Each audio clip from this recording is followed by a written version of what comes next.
नमस्कार दोस्त, मैं विकास विश्वकर्मा आप सबका स्वागत करता हूं विकास स्टडी पॉइंट में। दोस्तों, इस वीडियो में हम बात करने वाले हैं क्लास 11 का पॉलिटिकल साइंस चैप्टर नंबर 3, जिसका इंपॉर्टेंट क्वेश्चन हम देखने वाले हैं। जल्दी से देख लेते हैं इंपॉर्टेंट क्वेश्चन, ठीक है। और बाकी इसका नोट्स कहाँ पे मिलेगा, तो जैसा कि मैंने आपको बताया ये कि इसका जो नोट्स है वो डिस्क्रिप्शन में आप एक बार चेक कर लीजिएगा, ठीक है। डिस्क्रिप्शन में इसका लिंक दे दिया जाएगा, आप वहाँ से इजिली डाउनलोड कर सकते हैं। बाकी नोट्स वगैरह सब आपको मिल सकता है, डिस्क्रिप्शन में लिंक है, ठीक है, वहाँ से आप कर लीजिए। चलिए हम बात करते हैं थर्ड चैप्टर की। जैसे कि पहला क्वेश्चन लिखा है, एमसीक्यू का क्वेश्चन है, भारत में किस चुनाव में आनुपातिक प्रतिनिधित्व लागू होती है।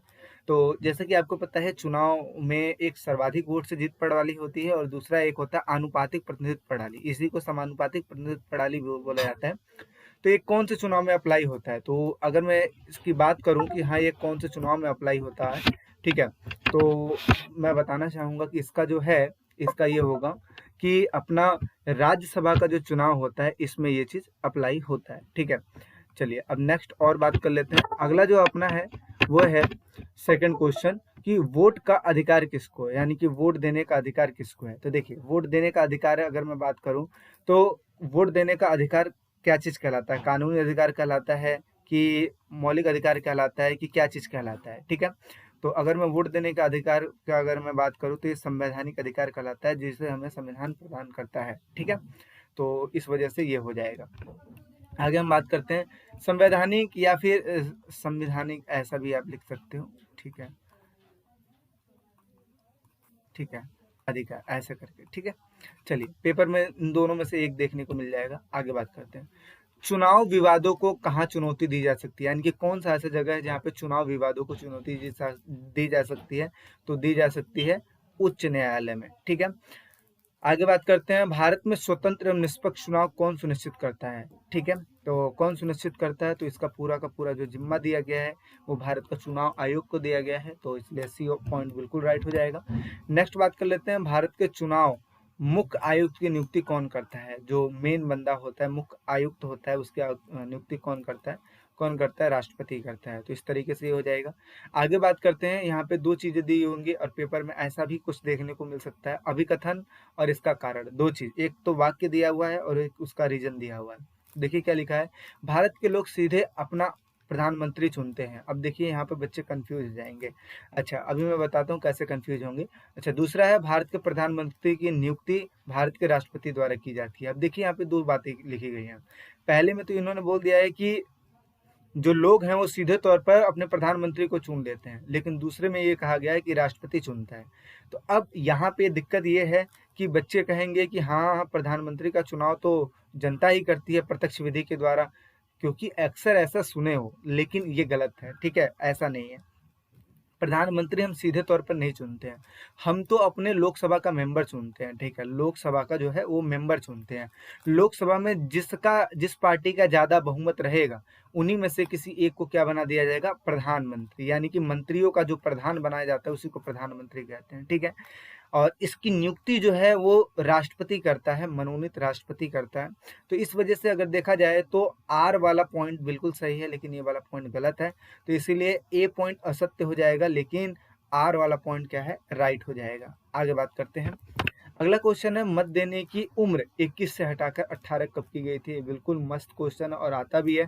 तो इसका आंसर हो जाएगा 1989 में इस चीज को किया गया था, ठीक है। आगे बात करते हैं, भारत के प्रथम चुनाव आयुक्त कौन थे। देखिए, जल्दी जल्दी मैं इसलिए करा रहा हूँ ताकि आपको सीधे तौर पर, क्योंकि आपको पता है जल्दी आपका पेपर आ चुका है, तो इसके लिए जल्दी जल्दी देखोगे तो चीज समझ में आ जाएगी। बाकी वीडियो अच्छी लग रही है तो लाइक जरूर कीजिएगा, चैनल पर नए हैं सब्सक्राइब कर लीजिएगा। भारत के प्रथम चुनाव आयुक्त कौन है, ये बहुत बार क्वेश्चन पूछा जाता है, सुकुमार सेन। लेकिन अब कुछ टाइम से ये क्वेश्चन पूछे जाने लगा है कि भारत में वर्तमान मुख्य चुनाव आयुक्त कौन है, तो वो है श्री राजीव कुमार। तो एक तो पहले कौन थे ये भी याद कर लेना, एक आज कौन है ये भी याद कर लेना। आगे बात करते हैं, प्रत्यक्ष तथा अप्रत्यक्ष लोकतंत्र में अंतर बताइए। तो प्रत्यक्ष का मतलब होता है जहाँ पे जनता सीधे तौर पर भागीदार होती है, उसको प्रत्यक्ष कहते हैं। अप्रत्यक्ष क्या होता है, जहाँ पे जनता सीधे तौर पर भागीदार नहीं होती है। तो देखिए, प्रत्यक्ष लोकतंत्र में जनता शासन में सीधे तौर पर भाग लेती है, कहाँ पे, शासन में। जबकि अप्रत्यक्ष में अगर मैं बात करूँ तो जनता जनता के द्वारा जो चुने हुए प्रतिनिधि है ना, वो भाग लेते हैं।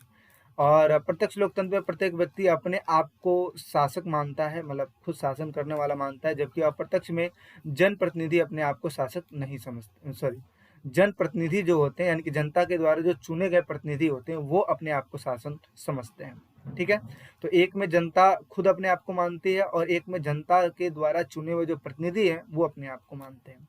आगे बात करते हैं first pass the post system क्या हुआ। तो first pass the post system जो है, इस प्रणाली में ऐसा कहा जाता है कि चुनावी रेस में जो भी प्रत्याशी चुनाव जैसे होता नहीं है, जैसे मान लो रेस में जो सबसे आगे वाला व्यक्ति होता है, ऐसे ही चुनावी रेस में जो सबसे ज्यादा वोट पाने वाला व्यक्ति होता है वही चुनाव में जीतता है। तो इसी को first pass the post system कहते हैं। तो लिखा है इस प्रणाली का अर्थ यह है कि जो प्रत्याशी चुनावी दौड़ में अन्य प्रत्याशियों के मुकाबले सबसे आगे निकल जाता है वही विजयी होता है, और इसी को first pass the post system कहते हैं। आगे बात करते हैं परिसीमन आयोग क्या होता है। तो परिसीमन का मतलब होता है जो सीमा वो करे, निश्चित करे कि ये सीमा है और इसमें आपका चुनाव होगा, जैसे होता है ना एरिया डिसाइड करना, तो इसी को कहते हैं परिसीमन आयोग। परिसीमन आयोग का काम यही होता है कि एरिया डिसाइड करना। तो देखिए परिसीमन आयोग से आप क्या समझते हैं, इसका गठन कौन करता है। तो भारत में निर्वाचन आयोग के साथ काम करने वाली संस्था जो निर्वाचन क्षेत्र की सीमा तय करती है तथा आरक्षित निर्वाचन क्षेत्रों का निर्धारण करती है उसे परिसीमन आयोग कहते हैं। इसका गठन राष्ट्रपति द्वारा किया जाता है। तो गठन कौन करता है, राष्ट्रपति करता है। आगे समझ लेते हैं सर्वाधिक वोट पाने वाले जीत तथा अनुपातिक प्रतिनिधित्व प्रणाली में कोई 4 अंतर लिखिए। तो यहाँ पे देखिए मैं एक सिंपल सी एक बात बता दूं अंतर की, अगर मैं बात करूं तो सबसे पहले सर्वाधिक वोट से जीत प्रणाली जो है वो भारत में अपनाई गई है। और सर्वाधिक वोट से जीत प्रणाली में क्या किया जाता है, देश को छोटे छोटे निर्वाचन क्षेत्रों में बांट दिया जाता है। समझ कर ये पूरा देश है तो इसको छोटे छोटे क्षेत्रों में डिवाइड कर दिया जाता है और एक एक जगह पे एक एक बार चुनाव होता है ऐसे करके। लेकिन समानुपातिक प्रतिनिधित्व प्रणाली में पूरे क्षेत्र को एक ही समझा जाता है। ठीक है, आगे हर क्षेत्र में एक ही प्रतिनिधि चुना जाता है, हर एक क्षेत्र में कोई एक ही प्रतिनिधि चुना जाता है। लेकिन इसमें क्या है, एक से अधिक चुने जा सकते हैं क्योंकि पूरा क्षेत्र एक ही है ना, इसलिए। आगे मतदाता प्रत्याशी को वोट देता है। इसमें ये जो व्यक्ति खड़ा होता है उसको वोट दिया जाता है, लेकिन इसमें किसको दिया जाता है, पार्टी को वोट दिया जाता है। ठीक है, प्रत्याशी को मतदाता व्यक्तिगत जानते हैं। अब मान लो कोई व्यक्ति हमारे इधर से खड़ा है तो हम तो उसको जानते ही हैं, लेकिन इसमें क्या होता है, इसमें हम पार्टी को वोट देते हैं और पार्टी अपने हिसाब से सेलेक्ट कर लेती है कि हाँ ये बंदा इस जगह पे शासन करेगा। जरूरी नहीं है कि वो उसी जगह का हो, ऐसा कोई जरूरी नहीं है। तो देखिए क्या लिखा है इसमें, मतदाता पार्टी को वोट देता है इसलिए प्रत्याशी को नहीं जानता, क्योंकि इसमें पार्टी को वोट दिया जाता है, ये चीज है। और क्या लिख सकते हो, इसमें आप लिख सकते हो सर्वाधिक वोट से जीत प्रणाली में वोट वेस्ट होता है। वेस्ट मतलब नुकसान होता है, और इसमें वोट वेस्ट नहीं होता है। ठीक है, ज्यादा वोट वेस्ट नहीं होता है। चलिए इसका एग्जांपल ले लेता है। जैसे मान लो कि एक चुनाव में ए बी सी और डी व्यक्ति खड़े हैं, देने वाले जो है वो 100 वोट, मतलब 100 व्यक्ति हैं वोट देने वाले। एक को मिलता है 40, दूसरे को मिलता है 30, तीसरे को मिलता है 20, चौथे को मिलता है 10। अब यहाँ पे देखिए सबसे ज्यादा वोट किसको मिला, ए वाले को। जीतेगा कौन, आप कहोगे सर 40 वाला जीत जाएगा। तो यहाँ पे देखिए 40 वाला जीत गया, लेकिन ये 30, 20, 10 इनको अगर जोड़ दिया जाए तो कितना हो जाएगा, 60 हो जाएगा ना। तो 60 यानी कि 60 वोट वेस्ट हुआ है। यहाँ पे वोट जो है वो 40 वाला ही जीता हुआ है, तो इसका मतलब क्या है, 60 वोट वेस्ट हुआ है। लेकिन यहाँ पे अगर देखा जाए तो प्रत्याशी किसी एक को नहीं बल्कि सबको वोट देता है, और यहाँ पे वोट वेस्ट होने के चांसेस क्या होते हैं, कम होते हैं, ऐसा करके। ठीक है, आगे समझते हैं भारत के निर्वाचन आयोग के 4 मुख्य कार्य लिखिए। ठीक है, कौन कौन से कार्य हैं निर्वाचन आयोग के। देखिए निर्वाचन आयोग को चुनाव आयोग भी कहा जाता है, तो इस चीज को ध्यान में रखिएगा। तो लिखा है कि भारत के चुनाव आयोग के प्रमुख कार्य, सबसे पहला कार्य क्या है, मतदाता सूची तैयार करना। दूसरा है स्वतंत्र व निष्पक्ष चुनाव कराना। ठीक है, एक तो सबसे पहले मतदाता सूची तैयार करो कि कौन कौन से ऐसे व्यक्ति हैं जो वोट देंगे। दूसरे नंबर पे स्वतंत्र और निष्पक्ष चुनाव करो कि भाई कोई धांधली ना हो, है ना। तीसरा है चुनाव की तिथि घोषित करो कि किस दिन चुनाव होगा, वो चीज। आचार संहिता लागू करना। आचार संहिता मतलब एक प्रकार का विशेष नियम कानून लागू कर देना जिसमें कोई भी प्रत्याशी कोई गलत तरीके से वोट हासिल ना कर पाए। ठीक है, और इसमें सारा नियम लिखा रहता है कि चुनाव प्रचार आप कब कर सकते हो, कितना पैसा खर्च कर सकते हो, और किस किस तरीके से आप कर सकते हो, कोई गलत चीज कर सकते हो कि नहीं कर सकते हो। ये सारा जो बात लिखा रहता है आचार संहिता में लिखा रहता है। आगे मतदान तिथि, मतगणना तिथि, परिणाम तिथि, ये सब घोषित करना। मतदाता तिथि का मतलब जिस दिन वोट होगा, मतगणना मतलब जिस दिन वोट गिना जाएगा, और जिस दिन परिणाम दिया जाएगा कि ये व्यक्ति जीत गया, ये सब डिसाइड कौन करता है, निर्वाचन आयोग।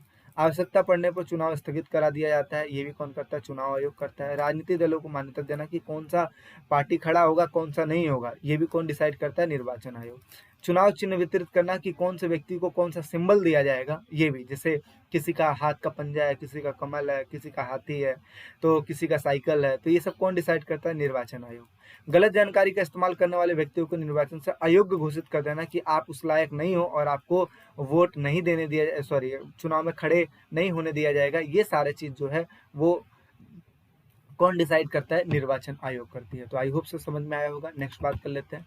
15वां है लोकतंत्र में चुनाव का महत्व लिखिए। देखिए, लोकतंत्र में चुनाव का बहुत ज्यादा महत्व है, क्योंकि हमें पता है कि लोकतंत्र जहाँ पे है वहाँ पे सारे व्यक्ति प्रत्यक्ष रूप से, क्योंकि देखो लोकतंत्र का मतलब क्या होता है कि जनता का शासन। अब मान लो कि जनता अगर करोड़ों में है, अगर सीआर की आबादी है, तो क्या सारे व्यक्ति कोई फैसला ले पाएंगे? क्या नहीं ले पाएंगे। तो हमें किसी एक व्यक्ति को चुनने की आवश्यकता होगी कि वो व्यक्ति हमारे लिए डिसीजन ले। तो हम सारे मिलकर उस व्यक्ति को चुन लेंगे और उस पर हमारा भरोसा है, और वही जो डिसीजन लेगा समझ लो हमने डिसीजन लिया है। यही बात होती है ना। तो लोकतंत्र में चुनाव का बहुत ज्यादा महत्व हो जाता है, क्योंकि तमाम फैसला लेने में जनता प्रत्यक्ष रूप से भागीदार नहीं होती है। तो ये लिखा है लोकतंत्र में चुनाव का बहुत ज्यादा महत्व है। चुनाव और लोकतंत्र एक ही सिक्के के दो पहलू माने जाते हैं। आज विश्व में 100 से अधिक देशों में लोकतंत्र है। जहां लोकतंत्र है वहां पर जनप्रतिनिधि को चुनने के लिए चुनाव प्रणाली यहाँ पे अपनाई जाती है। ठीक है, अपनाई जाती है, ऐसा करके। आगे, प्रतिनिधि चुनाव जीतकर सरकार में जनता की भागीदारी सुनिश्चित करता है, यानी कि जनता किस तरीके से भागीदार हो सकती है। ठीक है, ये सब डिसाइड होता है। किस तरीके से होता है? चुनाव के द्वारा ही डिसाइड होता है। आगे, चुनाव हुआ प्रतिनिधि जनमत के अनुसार काम करता है, यानी कि किस हिसाब से काम करेगा वो जनता ही उस चीज को करेगी। आगे, इस व्यवस्था में जनता में आत्मविश्वास की भावना बढ़ती है, क्योंकि जनता ही चुन के भेजी हुई होती है। आगे, लोकतंत्र में उचित प्रतिनिधित्व जरूरी है, जो कि चुनाव द्वारा ही संभव है। यानी कि उचित प्रतिनिधित्व मतलब क्या है कि सारे व्यक्ति को समान अधिकार दिए जाते हैं कि आप अपने हिसाब से अपने गवर्नमेंट को चूज कर सकते हो, चुन सकते हो। तो ये चीजें। आगे, नागरिकों के अधिकारों एवं स्वतंत्रता की सुरक्षा उचित प्रतिनिधित्व से मिलता है। उचित प्रतिनिधित्व का मतलब क्या होता है कि अगर हम अपने प्रतिनिधि को अच्छा चुनते हैं, बढ़िया चुनते हैं, तो जाहिर सी बात है वो हमारे अधिकारों की रक्षा करेगा और हमारी स्वतंत्रता को भी सुरक्षित करके रखेगा। लेकिन अगर प्रतिनिधि हम गलत चुनेंगे तो क्या वो करेगा? ऐसा नहीं कर पाएगा। आगे, उचित प्रतिनिधित्व से राष्ट्र के एकता को बल मिलता है। बिल्कुल सही बात है, राष्ट्र के एकता को उचित प्रतिनिधित्व से बल मिलता ही मिलता है। ठीक है, तो ये कुछ चीजें हैं। ये अगर डिपेंड करता है कि अगर 3 नंबर में आता है तो अपने हिसाब से यहाँ तक भी लिखोगे तो सही है। अगर 4 नंबर में आता है तो थोड़ा और लिख देना। अगर 6 नंबर में आता है तो पूरा ही लिख देना, है ना, इस तरीके से। आगे बात कर लेते हैं। भारतीय चुनाव प्रणाली में सुधारों की कोई 6 सुझाव दीजिए, यानी कौन कौन से सुधार किए जाने चाहिए। देखिए, हर एक चीज परफेक्ट होता नहीं है, नियम बनाए जाते हैं लेकिन कुछ ना कुछ ऐसी कमी आई जाती है जिसकी वजह से दिक्कतें हो जाती हैं। तो यही है कि चुनाव प्रणाली में भी कुछ दिक्कतें हैं, उसको सुधार करने की आवश्यकता है। जैसे सबसे पहले सर्वाधिक वोट से जीत प्रणाली के स्थान पर समानुपातिक प्रतिनिधित्व प्रणाली अपनाई जाए। क्यों? क्योंकि सर्वाधिक वोट से जीत प्रणाली में वोट वेस्ट होता है, जैसा कि मैंने ऊपर ही बताया था। आगे, चुनावी खर्च के लिए सीमा निर्धारित करना कि कौन कितना % पैसा लगा सकता है। अब मान लो एक व्यक्ति है जो कि गरीब है, एक व्यक्ति है जो अमीर है, तो ये तो ज्यादा पैसा लगा देगा। लेकिन जो गरीब है वो लगाएगा क्या? जैसे इसके पास मान लो 100 बीघा खेत है, तो अगर ये 2 बीघा बेच भी दे रहा है तो इसको क्या ही फर्क पड़ेगा। लेकिन अगर मान लो इसके पास 2 ही बीघा खेत है, तो क्या ये 2 बीघा खेत बेचेगा? क्या नहीं ना। तो एक सीमा डिसाइड करो भाई कि कौन कितना पैसा खर्च कर सकता है। ठीक है, इस चीज का निर्धारण। देखो, जिस चीज का प्रमोशन ज्यादा होता है डिमांड उसकी ज्यादा होती है, लेकिन जिस चीज का प्रमोशन नहीं होता है तो उसकी डिमांड कम हो जाती है। तो इसी वजह से लोग क्या सोचते हैं कि बेशक पैसा लग रहा है लगाओ, लेकिन अगर चुनाव जीत जाते हैं तो पैसा वसूल तो हो ही जाएगा। तो यही चीजें हैं। तो सीमा निर्धारित करना। ठीक है, आगे, अपराधियों द्वारा चुनाव लड़ने में अयोग्य घोषित करना कि अगर अपराधी चुनाव लड़ रहे हैं तो उनको खड़े ही मत होने दो। आगे, चुनाव प्रचार धर्म और जाति के आधार पर ना किया जाए। जैसे आप देखते हो ना कि मैं इस धर्म का हूँ, आप मुझे जिताओ तो हम ज्यादा आपको सपोर्ट करेंगे, ऐसा नहीं होना चाहिए। ठीक है, तो इसलिए ये सब सुधार करने की आवश्यकता है। आगे, चुनाव प्रचार में पैसे, शराब आदि का लालच नहीं दिया जाना चाहिए। महिलाओं की भागीदारी सुनिश्चित करो कि कुल कितने % महिलाएं जो हैं वो चुनाव में खड़े हो सकती हैं। और इसके अलावा आचार संहिता का पालन किया जाना चाहिए। ठीक है, आचार संहिता मतलब वही विशेष नियम कानून। लेकिन कुछ लोग ऐसे होते हैं पैसे के बदौलत कुछ धांधली कर देते हैं, तो वो चीज़ें भी सही नहीं है। आगे बात करते हैं। भारत की चुनाव प्रणाली के विभिन्न चरण लिखिए। वही चरण कि कैसे कैसे क्या होता है, तो जो भी हमने कार्य अभी ऊपर बात किया वही इसमें भी होगा। तो देखिए, चुनाव आयोग द्वारा पहले अधिसूचना जारी करना होता है कि भाई इस अब चुनाव का टाइम स्टार्ट होने वाला है, जिसको भी रेडी होना है, अपना चुनाव लड़ना है, अपना तैयार हो जाइए। चुनाव तिथि घोषित करना, किस दिन चुनाव होगा, आवेदन कौन कौन कर सकता है, किस तरीके से कर सकता है, ये नाम वापस लेने की तिथि, अगर कोई व्यक्ति चाहता है कि मैंने इनरोल तो कर दिया है लेकिन मुझे खड़ा नहीं होना है तो वापस ले लो नाम, ये भी डिसाइड होता है। जैसे फॉर्म में आप देखते हो नहीं हो कि फॉर्म भर दिया, आपको करेक्शन करना है, तो वो ऐसा ही सिस्टम इसमें भी बनाया गया है कि अगर आप नाम दे दिए हो और वापस लेना चाहते हो तो ले सकते हो। आगे चुनाव प्रचार करना, किस तरीके से कर सकते हो, उस पर निगरानी रखना, ये सारा चीज़ प्रक्रिया तैयार की जाती है। तय तिथि पर चुनाव स्वतंत्रता पूर्वक कराना, निष्पक्ष रूप से कराना, मतगणना और चुनाव परिणाम घोषित करना, ये भी होता है। चुनाव अधिकारियों की नियुक्ति करना, मतदान केंद्रों की स्थापना करना कि किस किस जगह पे जो है वो चुनाव होगा। जैसे देखते हो ना, अलग अलग स्कूलों पे चुनाव होता है, जिसको जिस एरिया मतलब मालूम है यहाँ पे हूँ तो मेरे एरिया में जो भी मतदान केंद्र होगा, मैं जाकर वहाँ पे अपना वोट दे सकता हूँ। तो अलग अलग एरिया में अलग अलग मतदान केंद्र बना दिए जाते हैं ताकि ईजिली लोग जाकर अपना वोट दें। और आज आपको पता है कि मशीनों के द्वारा होता है, तो व्यक्ति कहीं से भी अपना वोट दे, वो तो काउंट तो हो ही जाएगा। तो वही चीज़ें हैं। आगे अगला क्वेश्चन है, चुनाव और लोकतंत्र एक ही सिक्के के दो पहलू हैं। ठीक है, इस कथन को समझाइए। तो अभी मैंने आपको बताया था कि चुनाव के लिए लोकतंत्र जरूरी है और लोकतंत्र के लिए चुनाव जरूरी है। तो चलिए इसको समझ लेते हैं। एग्जाम्पल मैंने अपने तरीके से लिख के समझाया ताकि आपको समझ में आएगा। तो देखिए क्या लिखा है, चुनाव और लोकतंत्र एक ही सिक्के के दो पहलू हैं। जिस तरह सिक्के के दोनों पहलू इंपॉर्टेंट होते हैं, आप देखते हो ना, हेड और टेल दोनों ही इंपॉर्टेंट होता है, उसी प्रकार से जहाँ चुनाव होता है वहाँ पे लोकतंत्र की जरूरत होती है और जहाँ पे लोकतंत्र होता है वहीं पर चुनाव की जरूरत होती है। ठीक है, तो ये चीजें हैं। अब समझिए, आइए इसको उदाहरण के साथ समझते हैं। देखिए, जहाँ पे लोकतंत्र होता है वहाँ कोई भी फैसला लेने के लिए जनता की स्वीकृति जरूरी होती है। मान लो कि एक जगह पे लोकतंत्र है, तो लोकतंत्र मतलब जनता का शासन। अब जनता का शासन है तो अब सारे व्यक्तियों को अधिकार है अपना डिसीजन लेने के लिए। लेकिन मैंने क्या बताया था, CR में आबादी हो यानी कि करोड़ों में आबादी हो तो क्या कोई फैसला लिया जा सकता है क्या? नहीं। तो यहाँ पे हमें एक व्यक्ति को चुनने की आवश्यकता हो जाएगी।